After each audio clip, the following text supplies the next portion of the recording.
ಸಾಯಿರಾಮ್. ಶುಭೋದಯ ನನ್ನ ಮಗುವೆ. ನಿನ್ನ ಅನುಭವಗಳು ನಿನ್ನನ್ನು ಕಾಪಾಡುತ್ತವೆ.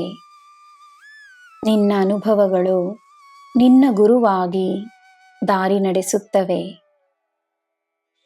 ಯಾವ ಅನುಭವವೂ ವ್ಯರ್ಥವಲ್ಲ.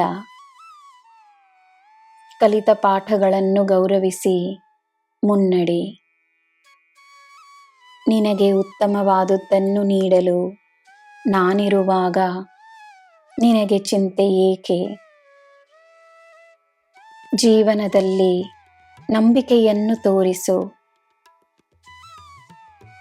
ನಿನ್ನ ಹಾಗೆ ಯಾರೂ ಇಲ್ಲದ ಕಾರಣ ನಿನಗೆ ನಾನು ನೀಡುವ ಆಶೀರ್ವಾದಗಳು ನಿನಗೆ ಮಾತ್ರವೇ ಸ್ವಂತ. ನಿನ್ನ ದಿನ ಶುಭವಾಗಿರಲಿ. ಸರ್ವಂ ಸಾಯಿಮಯಂ. ಜೈ ಸಾಯಿರಾಮ್.